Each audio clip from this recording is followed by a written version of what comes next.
everyone, I'm Rachel. In today's tutorial, I'll teach you how to color hyper-realistic leaves using the Color Therapy app.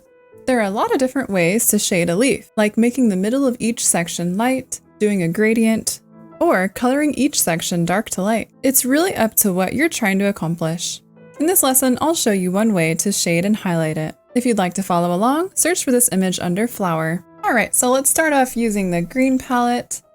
Set it to gradient, and then I'm going to choose the fourth color on the top row. I'm just setting that to a radial gradient. Zooming into one of our leaves, I'm just tapping to fill in each section. So we'll use the soft pastel tool to give it some texture. So select it. Let's set the size at 100 and opacity at 60. And now we want to turn coloring inside the lines mode to on. Back in the green palette, make sure it's solid and just select the first color. Now we're just going to brush in some nice dark texture into all the edges of the leaf. So I'm focusing on the inside and the outside edges.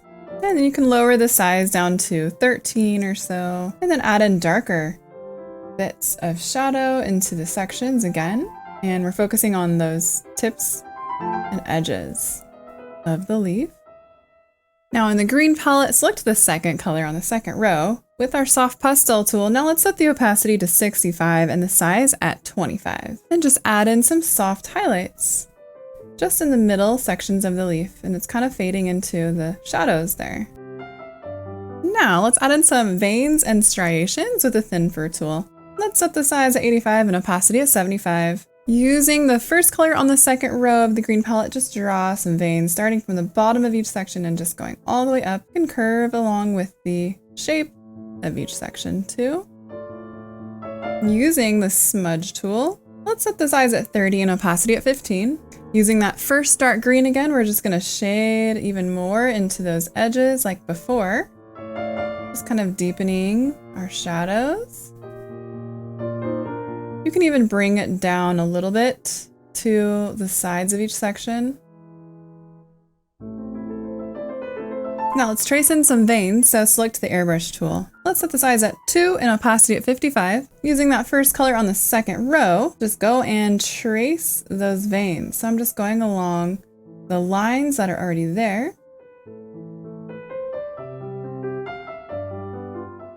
Now if you want to add some blemishes in, let's go to the brown palette and select the last color on the second row. It's nice yellow. And set the airbrush tool size to 25 and opacity at 35. So you can just draw in a nice little yellow area on one section. Then with the splatter tool, set the size at 1 and opacity at 18. I'm using the dark brown, so it's a third color on the second row of the brown palette. You can just add little speckles in. You can also put them in wherever you want on the leaves as you'd like. And then we can just draw a little more of a blemish using the pen tool. The size at 1 and opacity at 55. Using that brown and black, we're just going to make a little circle. And then with black, I'm just going to outline the circle. So that's our little blemish and our realistic leaf. Don't forget you can also lower the stroke of the opacity as you're working. If you'd like to see more tutorials like this, don't forget to subscribe to the Color Therapy YouTube channel so you don't miss any new tutorial videos. Thanks for watching our tutorial. You can get the Color Therapy app for free on the App Store.